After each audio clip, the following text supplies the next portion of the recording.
এই উম্মত তো এক নেকি দিয়া জান্নাতে যাবে। কয় নেকি দিয়া? একটা নেকি দিয়া জান্নাতে যাবে এই উম্মত।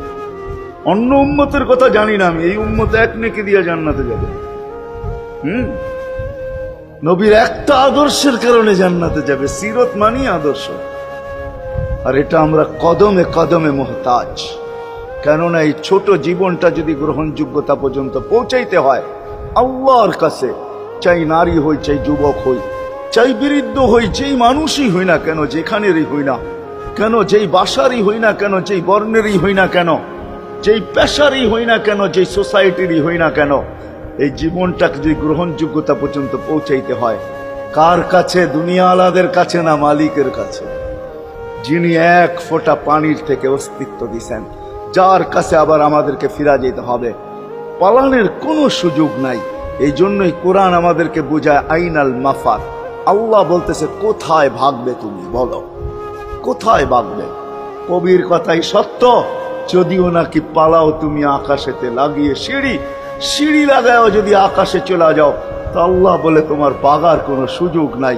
কেননা ইল্লা বিসুলতান, ওইখানেও আমার রাজত্ব, এইখানেও আমার রাজত্ব, ডাইনো আমার রাজত্ব, বামে আগে পিছে উপরে নিচে সর্বত্র আমার রাজত্ব। আমার রাজত্বের বাহিরে যাওয়ার ক্ষমতা তোমাদের নাই। দ্বিতীয় কথা এটো, আইনা আনা মাআকুম আইনা মা কুনতুম, যেখানে যাবে ওইখানে আমি সঙ্গে থাকব।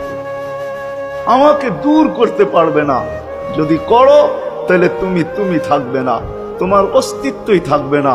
কেন আমাদের ভিতরে আল্লাহ নাই বটে, কিন্তু আল্লাহর একটা পাওয়ার আছে যেটাকে রূহ বলে। কুলির রূহ মিন আমরি রব্বি। আল্লাহর একটা পাওয়ার, একটা সিফত, সবচেয়ে শক্তিশালী পাওয়ার যেটা, ওটা আমাদের ভিতরে আল্লাহ ঢুকায় রাখছেন, যেটাকে আমরা রূহ বলি। কোরআনের ভাষায় রূহ বলে, বাংলা ভাষায় আত্মা বলে। যেটাকে আমরা আত্মা বলি ওটা আল্লাহর হুকুম ছাড়া কিছু না। আল্লাহ বলে ওটা মনে করে নাও আমি তোমার ভিতরে আছি, কেন এটা আমারই জিনিস। কুলির রূহ মিন আমরি রব্বি। আমাকে পৃথক করলে আর তুমি থাকবে না। তখন তোমার চক্ষু থাকবে আইন লা তানদুর, তোমার চক্ষু থাকবে দেখবে না। উদুন লা তাসমা, কান থাকবে শুনবে না। লিসান লা তান্তিক, জবান থাকবে কিন্তু জিহ্বা থাকবে কিন্তু বলবে না। আকলুন লা তুমাইয়িজ, তোমার মগজ থাকবে ভালো মন্দ বুঝবে না। কলব লা তাতাফাক্কার, দিল থাকবে কিন্তু চিন্তা করার ক্ষমতা তোমার থাকবে না। ইয়াত লা তাফতিশ, হাত থাকবে ধরবে না। রিজল লা তামশি, পাও থাকবে চলবে না। তুমি হবে লাশ। ওই আল্লাহ পর্যন্ত যদি গ্রহণযোগ্যতায় পৌঁছাইতে হয়, ওইখান থেকে বাহির হয়ে গেছি। ভালো তো বাসি, কিন্তু আগেরটুকু জানি না। ও মেরে দোস্ত, শুধু ভালোবাসলে চলবে না। আবু তালেবের চেয়ে বড় ভালোবাসা আপনার আমার ছিল না, ছিল না। সাহাবাদের মতো ভালোবাসা আপনার আর আমার নাই। আছে নাকি? হ্যাঁ, আবু তালেবের মতো ভালোবাসা ছিল। চলেন শর্ট করি। আবু তালেবকে নিজের হাতে আল্লাহ রসুল কবরে রাখছেন। যখন রাখতেছিলেন তখন চিৎকার দিতেছিলেন, আম্মি মা তারাক্তালি সাবিলা, চাচা কোন রাস্তা রাখলেন না আমার জন্য। বলছিলাম কলেমা পড়েন, পড়লেন না। বলছিলাম ঠোঁটটা হেলান, হেলাইলেন না। বলছিলাম চুপ থাকেন, তাও থাকলেন না। সর্বশেষ একটা চিৎকার দিলেন, আলা মিল্লাতি আব্দুল মুত্তালিব, আব্দুল মুত্তালিবের ধর্মের উপরে চলে যেতেছি। এই কথা বইলা দুনিয়ার থেকে বিদায় নিলেন।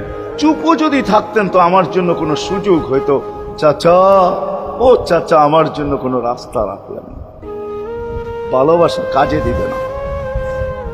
এই জন্য চলেন, জীবনটাকে গ্রহণযোগ্যতা পর্যন্ত পৌঁছাইতে হইলে কদমে কদমে মুহাম্মদুর রাসূলুল্লাহর আদর্শ লাগবে। যেটাকে আরবি ভাষায় সিরাত বলে, যেটাকে কেরিয়ার বলে। আল্লাহর রসুলের কেরিয়ার লাগবে, আল্লাহর রসুলের আদর্শ লাগবে, আল্লাহর রসুলের সিরত লাগবে, আল্লাহর রসুলের চরিত্র লাগবে। এই জন্যই আল্লাহ কোরআনে বলছেন, লাকাদ কানা লাকুম ফি রাসূলিল্লাহি উসওয়াতুন হাসানাহ। তোমরা লিমান কানা ইয়ারজুল্লাহ, তোমরা যদি আমাকে পাইতে চাও তাহলে আমার আদর্শ সহজ করছেন, কঠিন করেন নাই। আল্লাহ কঠিন করতে পারতেন, আল্লাহ সহজ করছেন। কেননা আসলে উদ্দেশ্য ছিল আল্লাহকেই মানা, আল্লাহকে মানা উদ্দেশ্য ছিল। কিন্তু আল্লাহকে চোখে দেখা যায় না, মানবে তো মানবে কি করে? আল্লাহর কথা শোনা যায় না, তো আল্লাহকে মানবে তো মানবে কি করে?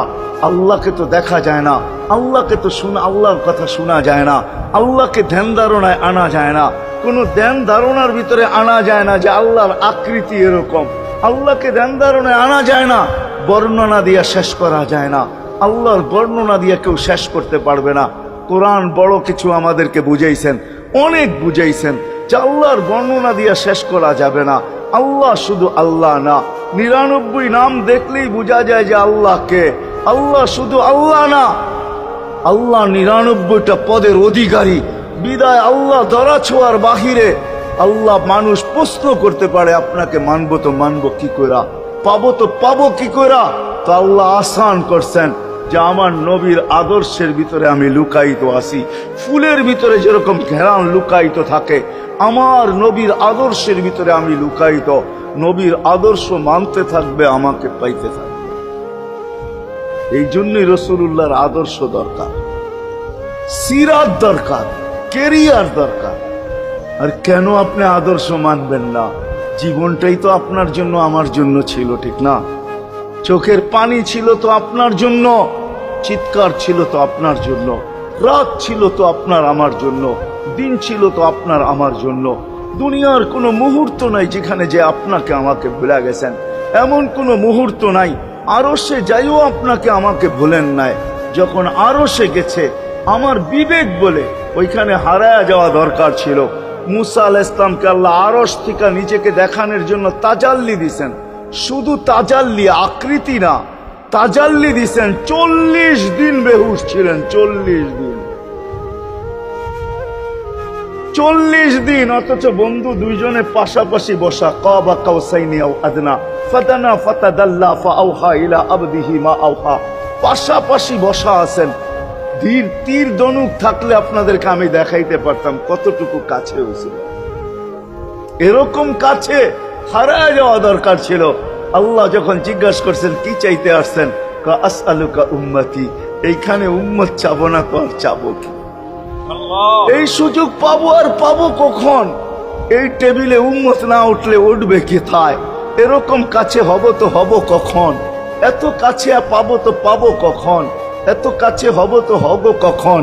এরকম পরিবেশ হবে তো হবে কখন? আপনি এরকম খুশি আবার হবেন তো হবেন কখন? আপনি আমাকে ডাইকা নিয়ে আসছেন, মেহমান বানায়া, আপনি মেজবান, উম্মত চাই। আল্লাহ জিজ্ঞাসা করছে এইখানে উম্মত? তো যুক্তি দিতেছে আনতা রব্বুল করিম আনান নবিয়্যুর রহিম কাইফা তুদাইয়ু হাদিল উম্মাহ বাইনাল কারীমি ওয়ার রহিম। শুরুতে আপনি, শেষে আমি। শুরুতে আপনি রব্বে করিম, শেষে আমি নবী রহিম। দুইয়ের মাঝে উম্মত জাহান্নামে চলে যাবে।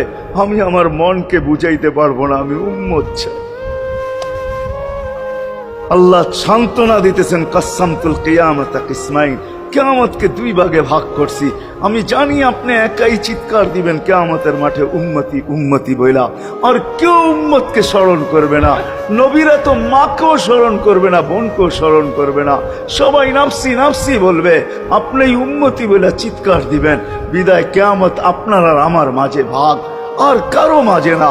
সালতো তা সাফি তো সাফা, ওই দিন আপনি চাইতে থাকবেন, আমি দিতে থাকবো।